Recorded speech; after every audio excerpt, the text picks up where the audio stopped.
Everyone, I'm one of class 9th and today we are going to Bohr's model of an atom.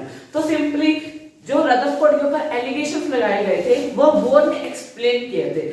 देखो bore ने कहा था कि जो ये एक एटम है, ठीक है, और एटम के अंदर जो जिन ऑर्बिट्स में जिन डिस्क्रीट ऑर्बिट मतलब जिन ऑर्बिट्स के अंदर इलेक्ट्रॉन्स होंगे सिर्फ वही एटम के अंदर अलाउड होगी, बाकी कोई ऑर्बिट एटम के अंदर अलाउड नहीं होगी, ठीक है। दूसरी चीज जो रदरफोर्ड ने कही थी कि जैसे रदरफोर्ड ने कहा था कि जो ये एक न्यूक्लियस है, ठीक है, और न्यूक्लियस से आर पार इलेक्ट्रॉन्स अपनी ऑर्बिट्स में मूव करते हैं, लेकिन अगर इलेक्ट्रॉन्स अपने ऑर्बिट्स में मूव करते हैं तो according to the electromagnetic theory of physics अगर कोई चीज मूव करे तो एक्सेलरेशन प्रोड्यूस हो रही है तो रेडिएट कर रही है एनर्जी, लेकिन वो एक रदरफोर्ड के मॉडल का ड्रॉबैक था।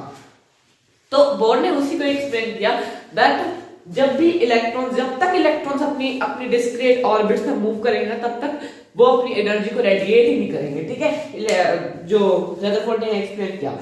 अब जो रदरफोर्ड ने कहा कि जो इलेक्ट्रॉन्स मूव करते हैं ना वो एक ऑर्बिट्स में मूव करते हैं, ऑर्बिट्स या शेल्स, और उसने उन शेल्स को नाम दिया एनर्जी लेवल्स, ठीक है। और ये उसने क्या कहा, एक न्यूक्लियस होता है, ठीक है, ये न्यूक्लियस है,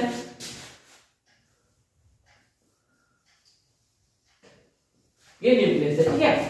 अब उसने उन शेल्स को नाम दिया, ठीक है, ये के शेल एल एम एन, के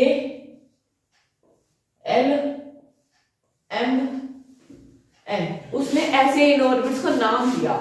उसने कहा ये एन का मतलब होता है कि नंबर ऑफ शेल्स, ठीक है, के शेल मतलब के एन, के शेल फर्स्ट शेल है तो नंबर ऑफ शेल मतलब के इक्वल्स 1।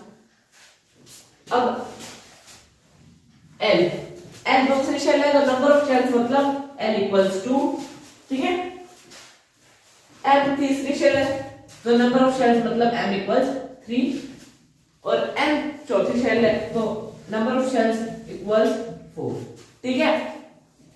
रदरफोर्ड ने सीधा ये एक्सप्लेन किया, ठीक है।